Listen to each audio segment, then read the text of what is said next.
Welcome you all. अगर आप घर पे ही बच्चे को मैथ्स पढ़ाना चाहते हो तो फर्स्ट स्टैंडर्ड से लेके फिफ्थ स्टैंडर्ड तक के, तो ये वीडियो आपके बहुत काम की है। हमारे चैनल पे हम फर्स्ट से लेके फिफ्थ तक के सारी वीडियोस अपलोड कर रहे हैं, टॉपिक वाइज, चैप्टर वाइज। तो आज देखेंगे कि क्लास 4 का क्या सिलेबस है और कौन से टॉपिक है जो हमें बच्चे को पढ़ाने हैं। ठीक है, तो सबसे पहले तो आएगा नंबर एंड न्यूमरेशन। नंबर और न्यूमरेशन में यहाँ पे हम 9,99,999 तक के सारे नंबर्स उसको करवाएंगे। देन बाद में नंबर्स ऑन द अबैकस, यहाँ पे अबैकस पे नंबर्स लिखते हैं कैसे, इतने बड़े बड़े, और उसके क्या क्या मैथमेटिकल ऑपरेशंस होते हैं वो पढ़ाएंगे। Then Indian and international place value chart आएगा। Then place value and face value of the numbers. Then reading and writing large numbers, बड़े बड़े नंबर्स को कैसे, जैसे ये लैक वाले वैल्यूज के नंबर जो होते हैं उनको रीड कैसे करा जाता है और उनके नंबर नेम्स कैसे लिख सकते हैं ये। ठीक है, इंडियन और इंटरनेशनल दोनों में। फिर बाद में आएगा कि एक्सपांडेड नोटेशन, एक्सपांडेड फॉर्म कैसे लिखते हैं उसका। Then comparing and ordering number, मतलब कि कौन सा ग्रेटर है कौन सा लेस है, असेंडिंग और डिसेंडिंग ऑर्डर में नंबर्स को लिखना, ऑर्डरिंग मतलब। Then forming the smallest and greatest number using the given digit, मतलब हम कुछ नंबर्स अगर उनको कुछ डिजिट्स देंगे तो उससे नंबर्स आपको फॉर्म करने हैं, स्मॉलेस्ट फॉर्म करना है, ग्रेटेस्ट फॉर्म करना है, ये हम बच्चे को पढ़ाएंगे ये वाले इसमें, बिल्डिंग द नंबर। ठीक है, सक्सेसर और प्रेडिसेसर क्या होता है। देन बाद में एस्टिमेशन, एस्टिमेशन मतलब कि राउंडिंग ऑफ। अब राउंडिंग ऑफ के बाद में रोमन नंबर्स भी पढ़ाए जाएंगे, रोमन नंबर्स की क्या क्या फॉर्मेशन के रूल्स होते हैं, रोमन नंबर्स क्या होते हैं, कैसे लिखे जाते हैं। बाद में एडिशन, एडिशन में हम सीखेंगे कि adding 5 and 6 digit number with and without borrow, sorry यार with and without carry, borrow तो सब्ट्रैक्शन में आएगा ना। ठीक है, तो यहाँ पे विद एंड विदाउट कैरी। यहाँ पे प्रॉपर्टीज ऑफ एडिशन, एडिशन की क्या क्या प्रॉपर्टीज होती है वो पढ़ेंगे। एस्टिमेशन ऑफ द सम, अब यहाँ पे एस्टिमेटिंग ऑफ द सम मतलब कि देखो जैसे हमने राउंडिंग ऑफ पढ़ा था, तो राउंडिंग ऑफ में जो भी हमने राउंड ऑफ करना सीखा था नंबर्स को, वो हम यहाँ पे जब भी सम करेंगे तो वहाँ पे नंबर्स को पहले राउंड ऑफ करेंगे और बाद में ऐड करेंगे, तो इससे जल्दी आंसर आएगा, तो उसे कहते हैं एस्टिमेशन। ठीक है, तो वो पढ़ाएंगे। देन सब्ट्रैक्शन, सब्ट्रैक्शन में 5 और 6 डिजिट के नंबर्स की सब्ट्रैक्शन पढ़ाएंगे विद और विदाउट बोरो। अब यहाँ पे प्रॉपर्टीज ऑफ सब्ट्रैक्शन पढ़ेंगे। देन यहाँ पे मल्टीप्लिकेशन, मल्टीप्लिकेशन में multiplication bye 3 digit number, 3 digit से कैसे मल्टीप्लाई करना है ये पढ़ाएंगे। बाद में प्रॉपर्टीज ऑफ मल्टीप्लिकेशन, अब मल्टीप्लाइंग बाय 100, 200, 300, 900, मतलब कि मोटा मोटा जीरो के पैटर्न्स में जो मल्टीप्लिकेशन होती है वो पढ़ाएंगे।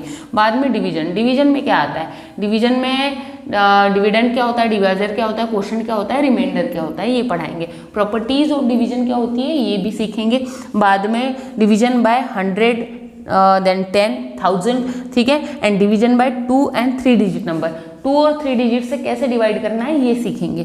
ठीक है, मल्टीपल्स एंड फैक्टर्स, मल्टीपल्स क्या होता है, फैक्टर्स क्या होता है, ये भी बच्चे को पता होना चाहिए क्योंकि एलसीएम और एचसीएफ का कॉन्सेप्ट हम इंट्रोड्यूस कर रहे हैं। अब यहाँ पे मल्टीपल्स क्या होता है, कॉमन मल्टीपल क्या होता है, फैक्टर्स क्या होता है, वेरियस टाइप्स ऑफ नंबर्स क्या होते हैं। अब देखो नंबर्स के भी काफ़ी सारे टाइप्स होते हैं, जैसे को प्राइम नंबर है, प्राइम नंबर्स है, कंपोजिट नंबर्स है, देन ट्विन प्राइम नंबर है, ये जो सारे तरह के नंबर्स है ये इस चैप्टर में कवर होने वाले हैं। ठीक है, देन बाद में वेरियस टाइप्स ऑफ नंबर हो गया। देन आएगा सीप ऑफ इरास्टोस्थेनिस, तो ये एक साइंटिस्ट है, इसके रिलेटेड एक टॉपिक है वो पढ़ाएंगे। देन बाद में divisibility test, then divisibility test, देखो डिविजिबिलिटी टेस्ट काफ़ी ज़्यादा इंपॉर्टेंट है एचसीएफ और एलसीएम निकालने के लिए, और आगे चल के भी जैसे कि बच्चे को आगे चल के मतलब कि मरने तक के हमारे काम ही आएगी, जैसे कि कॉम्पिटिटिव एग्जाम में सारी जगह पे डिविजिबिलिटी टेस्ट काम में आती है। ठीक है, अब यहाँ पे एचसीएफ और एलसीएम पढ़ाएंगे। फ्रैक्शंस, अब फ्रैक्शंस में इंट्रोडक्शन ऑफ फ्रैक्शन, फ्रैक्शन होता क्या है पहली बात तो, और उसके बाद में टाइप्स ऑफ फ्रैक्शन पढ़ेंगे। टाइप्स ऑफ फ्रैक्शन के बाद में हाँ ठीक है, टाइप्स ऑफ फ्रैक्शन के बाद में कंपेयरिंग एंड ऑर्डरिंग फ्रैक्शंस, मतलब कि कौन सा फ्रैक्शन ग्रेटर है कौन सा फ्रैक्शन लेस है, और असेंडिंग और डिसेंडिंग ऑर्डर में फ्रैक्शंस को अरेंज करना। बाद में सिंपलेस्ट फॉर्म फ्रैक्शन का कैसे निकालते हैं। Then addition and subtraction of the fraction, use of fraction in the daily life. ठीक है, और यहाँ पे डेसिमल सीखेंगे उसके बाद में। अब डेसिमल में अंडरस्टैंडिंग डेसिमल, डेसिमल होता क्या है, क्या उसकी ज़रूरत पड़ी और डेसिमल हम क्यों यूज़ करते हैं। ठीक है, अब यहाँ पे reading and writing decimal. Then expanded form of the decimal, decimal का एक्सपांडेड फॉर्म कैसे लिखना है, जैसे नॉर्मल नंबर का लिखते हैं वैसे। अब यहाँ पे कंपेयरिंग एंड ऑर्डरिंग डेसिमल, कौन सा डेसिमल वाला नंबर छोटा है बड़ा है, ये वाला टॉपिक पढ़ाएंगे।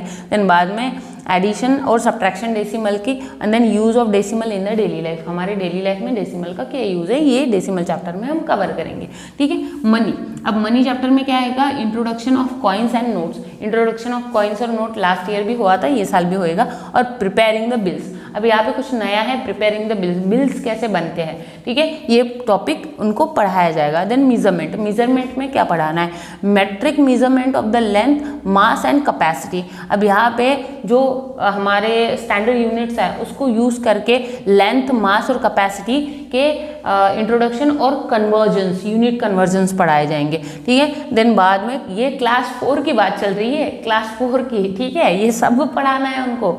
अब यहाँ पे एडिशन, सब्ट्रैक्शन और मल्टीप्लिकेशन, डिवीजन प्रॉब्लम्स, लेंथ, मास और कैपेसिटी से रिलेटेड। ठीक है, बाद में मेजरमेंट ऑफ टाइम, अब मेजरमेंट ऑफ टाइम में क्या पढ़ाना है, time in hours, minutes and seconds. ठीक, बाद में एएम और पीएम क्या होता है, बाद में addition and subtraction of time, then बाद में कैलेंडर, कैलेंडर मतलब कि कितने डेज वगैरह वगैरह, उससे रिलेटेड प्रॉब्लम्स भी आते हैं, हम जब टॉपिक पढ़ेंगे तब आपको ज़्यादा क्लियर होगा। अब यहाँ पे बेसिक ज्योमेट्रिकल कॉन्सेप्ट, अब ज्योमेट्री में क्या क्या पढ़ेंगे, ज्योमेट्री में ड्राइंग 3D शेप्स, ठीक है, जैसे कि सॉलिड शेप जो हमने ऑलरेडी पढ़े थे, अब उनको ड्रॉ कैसे करते हैं ये सीखेंगे। फिर forming the shapes from net, अब यहाँ पे नेट से हम कैसे शेप्स फॉर्म कर सकते हैं वो सीखेंगे। पॉइंट, लाइन, रे, line segment, angle and types of angle, ये सारे ज्योमेट्री के कॉन्सेप्ट क्लियर होंगे ये वाले चैप्टर में। देन सर्कल भी है ये साल, और symmetry and patterns of the reflection. ठीक है, ये सिमेट्री और पैटर्न्स ऑफ रिफ्लेक्शन रीजनिंग में काम आएगा, बाकी सारे ऊपर के टॉपिक ज्योमेट्री के हैं। ठीक है, अब यहाँ पे perimeter and the area, perimeter और एरिया में, पेरीमीटर क्या होता है, एरिया क्या होता है, उससे रिलेटेड काफ़ी सारे एग्जाम्पल्स। ठीक है, अब डेटा हैंडलिंग, डेटा हैंडलिंग में क्या होगा, pictograph, pectoral representation of data, मतलब मोटा मोटा पिक्टोग्राफ पढ़ाया जाएगा। अब पिक्टोग्राफ, पाईग्राफ एंड बार ग्राफ, ये सारे ग्राफ ये साल इंट्रोड्यूस होने वाले हैं, और हम ये साल ये वाले ग्राफ्स पढ़ाएंगे। तो इतने सारे टॉपिक आपको क्लास 4th को पढ़ाने हैं, क्लास 4th को। तो अगर आपको ये घर बैठे पढ़ाने अच्छे से समझा के, तो मैं इन सारे चैप्टर्स पे वीडियोस लाऊंगी चैप्टर वाइज। तो stay tune with me, see you soon in next video, bye.